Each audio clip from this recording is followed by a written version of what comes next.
Good morning.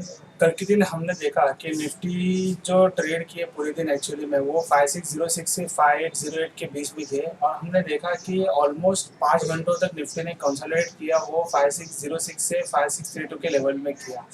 हमने देखा कि जो फर्स्टली जो 5 घंटों में जो कंसोलिडेशन देखा 5606 से 5638, और उसके बाद एक शार्प स्ट्रॉन्ग रैली देखी अपसाइड पे, जो कि हमने देखा कि एक नई हाई देखने को मिली निफ्टी में, जो कि 6808.70 पे था।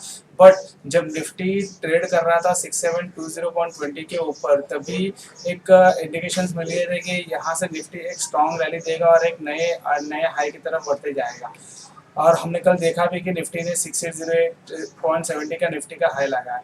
और देखे तो जो हमने देखा कि जो कंसोलिडेशन पैटर्न है, और प्रीवियस सेशन में भी हमने देखा कि जो कंसोलिडेट हो रहे हैं, तो निफ्टी के अंदर हम एक देख सकते हैं कि जो रैली है वो कंटिन्यू ही रहेगी।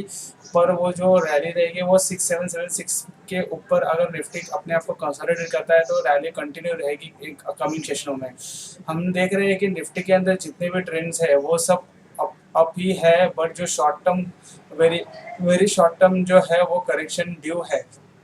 बट हमने लास्ट 6 सेशनों में देखा कि निफ्टी के अंदर एक साइडवेज मूवमेंट था, जो कि 6651 से 6776 के बीच में था।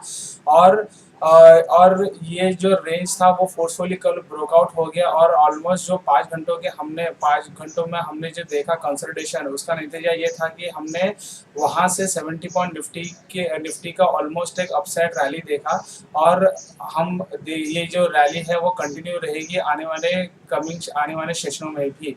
और हमें ये ध्यान में रखना चाहिए कि जब भी मार्केट बुलिश होता है, तो जो करेक्शन होता है वो साइडवेज में आके ख़त्म हो जाता है, तो हमें एक तो कोई मेजर करेक्शन देखने को नहीं मिलती है। हम देख रहे हैं कि जो आज के दिन जो एशियन मार्केट्स है वो ऑलमोस्ट रेड में है, तो एक पॉसिबल है कि निफ्टी एक रेड में ओपन हो सकता है। जो एक बट यह ध्यान में रखना होगा कि अगर निफ्टी अपने आप को 6776 के ऊपर कंसोलिडेट करता है, तो जो रैली है वो कंटिन्यू नहीं रहेगी, और हमें अपसाइड और निफ्टी अपसाइड ही ट्रेड करेगी।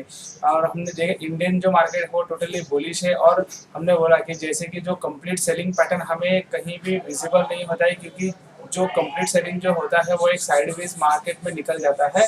तो इंडिकेटर्स जो भी है निफ्टी के अंदर वो टोटली ओवरबॉट दिखा रहे हैं। बट यह उसी का कारण है कि ओवरबॉट होने के कारण भी निफ्टी अपने आप को एक डिसिसिव करेक्शन नहीं दे रहा है, और जो करेक्शन है निफ्टी का वो एक साइडवेज मार्केट के अंदर ही आके निकल जा रहा है, जो कि एक विजिबल दिख रहा नहीं है। तो बुलिश मार्केट में ये होता है, तो भी जो भी साइडवेज में होगा वहाँ पर एक वो करेक्शन ही होगा, और हमें फर्दर अपसाइड्स देखने को मिलेंगे। Thank you.